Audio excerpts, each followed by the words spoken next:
सैलू भाई सबका साथ सबकी विकास की बात करते हैं, लेकिन जब गैसड़ी ब्लॉक प्रमुखी की बात आए, पचपरवा ब्लॉक प्रमुखी की बात आए, तो दोनों ब्लॉक प्रमुखी में कहीं एससी और ओबीसी को कहीं मौका नहीं मिला। वोट तो एससी और ओबीसी को चाहिए, लेकिन जब ब्लॉक प्रमुखी की बात आती है, ब्लॉक चलाने की बात आती है, तो एससी ओबीसी कहीं नजर नहीं आता है। चुनाव हुआ था, निर्विरोध चुनाव हुआ था। सैलू भाई तो चाहते तो चाहे जिसको ब्लॉक प्रमुख बना देते, जनरल सीट पे वो चाहे गैसड़ी ब्लॉक प्रमुख हो चाहे पचपरवा में हो, बीडीसी एससी और ओबीसी बहुत ब्लॉक प्रमुख जीते थे, ठीक। लेकिन जब ब्लॉक प्रमुख का बनाने का हुआ तो सैलू भाई एक ही लोगों को, सवर्ण लोगों को बनाने का काम किया। सैलू भाई आपने सम्मेलन कराया था, जातियां तो आपने ही शुरू किया। संविधान सभा में सबसे मूलभूत जो समस्या है वो शिक्षा और स्वास्थ्य। स्कूलें जो अभी है, चाहे जूनियर स्कूल हो चाहे प्राइमरी स्कूल, अभी भी कम से कम दर्जनों स्कूल खंडहर में तब्दील है। और जो स्वास्थ्य व्यवस्था एनएम केंद्र, सैकड़ों एनएम केंद्र भी अभी खंडहर में तब्दील है। 2024 का दंगल शुरू हो चुका है और कलेक्ट्रेट में नामांकन शुरू हो गया, और इसी दंगल के साथ साथ गैसड़ी विधानसभा का भी उपचुनाव होना है। और आज हमारे साथ हैं भारतीय जनता पार्टी के दिग्गज और युवा नेता शैलेश कुमार उर्फ सैलू सिंह, जो आज उत्तर प्रदेश के उप मुख्यमंत्री केशव प्रसाद मौर्य आए हुए थे, जो हजारों की जनसंख्या में उनका स्वागत किए और उन्होंने अपने भाषण में संबोधित किए। और उनका कहना था सबसे बड़ी चीज हमारे योगी और मोदी की तारीफ करते हुए कसीदे पढ़े और विकास का दावा किए। लेकिन इस वक्त हैं गैसड़ी विधानसभा के पूर्व विधायक और 2024 में जो उपचुनाव है भारतीय जनता पार्टी के प्रत्याशी। शैलेश भाई बहुत बहुत आपको बधाई। चलिए, आपके चैनल के माध्यम से हमारी गैसड़ी की महान जनता को हार्दिक शुभकामनाएं, बधाई देते हैं। आज उत्तर प्रदेश के मुख्यमंत्री केशव प्रसाद मौर्य आए थे, हजारों की भीड़ थी। उसके बाद आप भी थे, श्रावस्ती लोकसभा के प्रत्याशी साकेत मिश्रा भी थे। क्या कहें उन्होंने? देखिए, उन्होंने जो कहा, हम लोगों का है ना कि भारत की सबसे बड़ी पार्टी, विश्व की सबसे बड़ी पार्टी अब भारतीय जनता पार्टी, जिनके देश के यशस्वी प्रधानमंत्री, देश के सर्वाधिक लोकप्रिय नेता मोदी जी, उनका जो विजन था उसको लेकर के उन्होंने भी चर्चा की। उत्तर प्रदेश के मुख्यमंत्री यशस्वी योगी आदित्यनाथ जी महाराज, उनका जो विजन था कि आज उत्तर प्रदेश यूपी मॉडल बन रहा है। उस स्थिति में उत्तर प्रदेश है जो 7 साल पहले बीमारू प्रदेश कहा जाता था, दंगा युक्त भय मुक्त प्रदेश कहा जाता था, लेकिन आज इन परिस्थितियों में आज उत्तर प्रदेश को एक अपार संभावनाएं हैं। और हम लोग भी इसी प्रयास में हैं कि हमारा बलरामपुर जनपद और गैसड़ी विधानसभा एक मजबूत विधानसभा के रूप में स्थापित हो, आदर्श विधानसभा। चलो भाई, 2017 से 2022 तक के आप विधायक थे। 2022 में चुनाव हुआ, कुछ मतों से आप चुनाव हारे। डॉक्टर शिव प्रताप यादव, स्वर्गीय डॉक्टर शिव प्रताप यादव ने चुनाव जीते थे। उनके स्वर्गवास होने के बाद अब 2024 में उपचुनाव हो रहा है। जिस तरीके से आप चुनाव लड़ रहे थे, सारे जातियों को सम्मेलन करा के, सारे लोगों को इकट्ठा करके, आप गैसड़ी विधानसभा में विधायक नहीं थे तब भी जा रहे थे, किस तरीके से जन समर्थन मिल रहा है? और जब लोगों के बीच में जा रहे हैं तो आपका मुद्दा क्या होता है? देखिए, हमारी पार्टी का ही नारा है कि सबका साथ सबका विकास, सबका प्रयास और सबका विश्वास। इसमें कोई जात पात धर्म मजहब नहीं है। हमारी जो भी योजनाएं हैं, अगर मोदी जी चर्चा करते हैं तो 140 करोड़ देशवासी की, योगी चर्चा करते हैं तो 25 करोड़ प्रदेशवासियों की। तो इसमें कोई गैसड़ी विधानसभा की जनता सिर्फ सैलू भाई की चर्चा की बात कर रही है, और गैसड़ी विधानसभा के वहाँ की जनता ये कहती है कि अगर सैलू भाई है तो हम हैं, सैलू भाई जहाँ जाएंगे हम उनके साथ। आपके व्यक्तित्व व्यवहार पे हो। हमारा कहने का मतलब है कि सैलू भाई का विकास का क्या मॉडल होगा गैसड़ी विधानसभा में, मेरा ये कहने का मतलब। देखिए, गैसड़ी में हमने कोई राजनीति नहीं की। गैसड़ी को हमने अपना परिवार माना कि हम लोग यहीं पे पैदा हुए, यहीं पे पले बढ़े।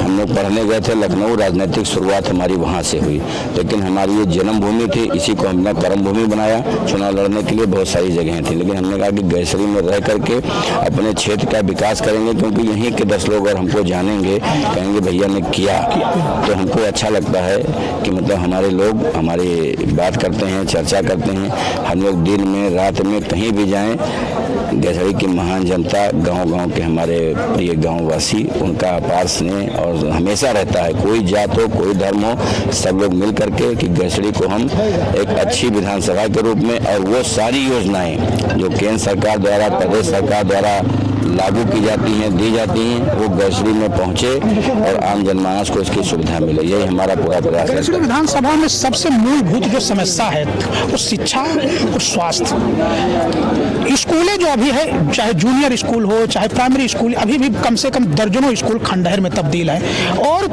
जो स्वास्थ्य व्यवस्था एनएम केंद्र है, सैकड़ों एनएम केंद्र भी अभी खंडहर में तब्दील है। तो इसको लेकर के आपका अहम क्या रहेगा?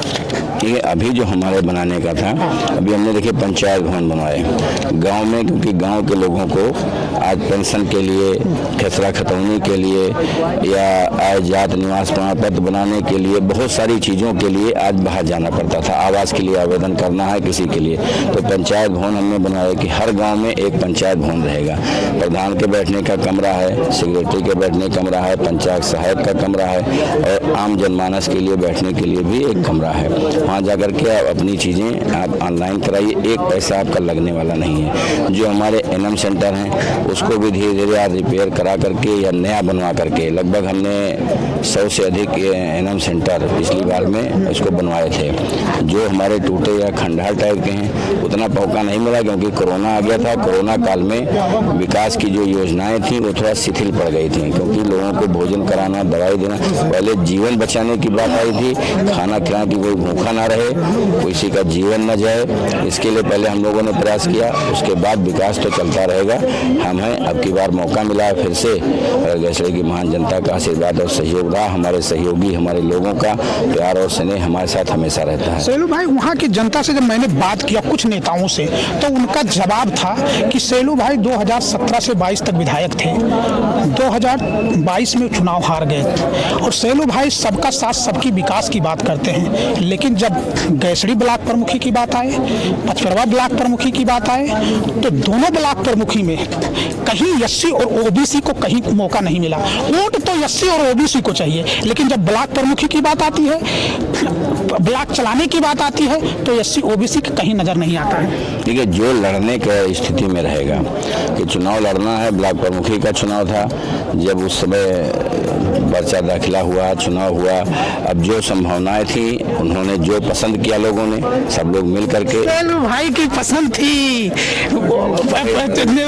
सुनिए, नहीं सेलू भाई, निर्विरोध चुनाव हुआ था, निर्विरोध चुनाव हुआ था। सेलू भाई तो चाहते तो चाहे जिसको ब्लॉक प्रमुख बना देते, जनरल सीट पे। देखिए, वो चीज नहीं है। देखिए, चुनाव का कि लोगों ने, जैसे हमारे यहाँ विधानसभा का चुना जाता है कि सारे विधायक इकट्ठा हुए, विधानमंडल दल का नेता चुन लिया कि योगी जी को चुन लिया, कहीं पे मोहन यादव को चुन लिया, कहीं पे किसी को चुन लिया, सारे बीडीसी इकट्ठा हुए, मीटिंग हुई, बैठे हुए, उन्होंने जिसका नाम लिया कि भाई इनको रखा जाए, क्योंकि ऐसे कोई प्रत्याशी थे ही नहीं जो टिकट मांगने वाले, लड़ने वाले, कि जो मुख्य रूप से और शुद्ध रूप से भाजपा के चुनाव जीते हुए। सेलू भाई, मैं आपसे, मेरे भाई, आप बड़े भाई हैं और खुल के हम बात करते हैं, आप जानते हैं हमें, ब्लॉक प्रमुख बीडीसी के, चाहे गैसड़ी ब्लॉक प्रमुख हो चाहे पचपरवा में हो, बीडीसी, एससी और ओबीसी बहुत ब्लॉक प्रमुख जीते थे, ठीक, लेकिन जब ब्लॉक प्रमुखी का बनाने का हुआ तो सेलू भाई एक ही लोगों को, सबरण लोगों को बनाने का काम किया।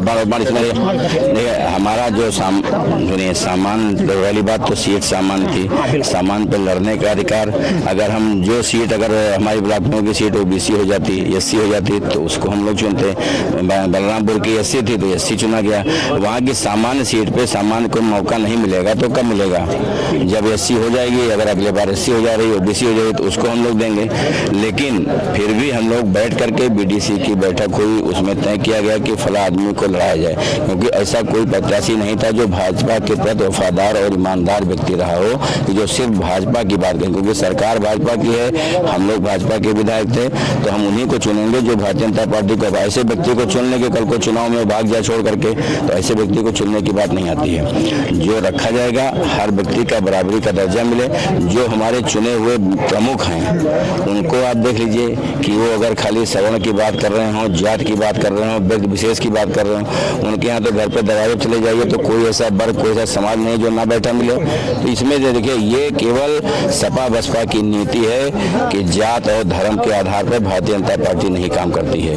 अगर ऐसा होता तो हम लोग राष्ट्रपति हमने सभी जातियों का सैलू भाई आपने सम्मेलन कराया था। जातियां तो आपने ही शुरू किया, सभी जातियों को सम्मेलन कराया और उसी का देन है कि आज सैलू भाई का पार्टी नहीं देखते हैं, सैलू भाई की व्यक्तित्व देखते हैं, सैलू भाई की हैसियत देखते हैं। ये आप मत कहिए कि जातियों का आपने सम्मेलन कराया, उसका भारी बहुमत पूर्ण। अरे सुनिए ना, सुन लीजिए, जातियों का आपने सम्मेलन कराया, उसका आपको बहुत फायदा हो रहा है।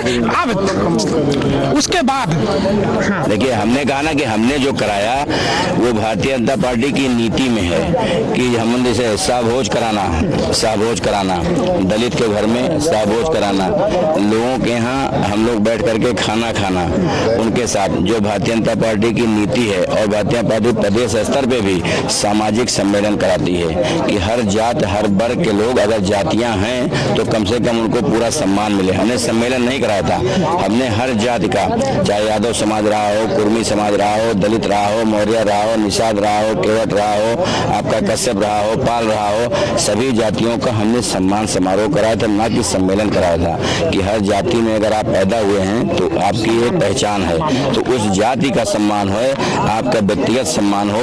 ये कि नहीं कि जातीय सम्मेलन करा कि वोट बैंक की राजनीति उसमें नहीं थी, उसमें केवल कि हम उनको बुला करके सम्मानित करते थे, आपको अंगवस्त्र दे करके, आपको माला पहना करके सम्मानित किया गया, समाज की चर्चा की गई, क्योंकि ये तो व्यवस्थाएं पहले से ही रही हैं। आप देखिए, भगवान राम के समय में भी था कि दलित समाज की शबरी का जूठा बैर खा करके भगवान ने व्यवस्था खत्म की, निषाद राज को गले लगा करके व्यवस्था खत्म की, कई चीजों का आप चर्चा तो करिए। देख सकते हैं, ये थे शैलेश कुमार उर्फ सैलू सिंह, जो भारतीय जनता पार्टी गैसड़ी विधानसभा के प्रत्याशी हैं, क्योंकि 2017 से 2022 तक के विधायक थे। कभी किसी समाज के, कभी किसी लोगों को कहीं किसी का शोषण नहीं किए। मिथिलेश कुमार, समाचार भारत, बलरामपुर।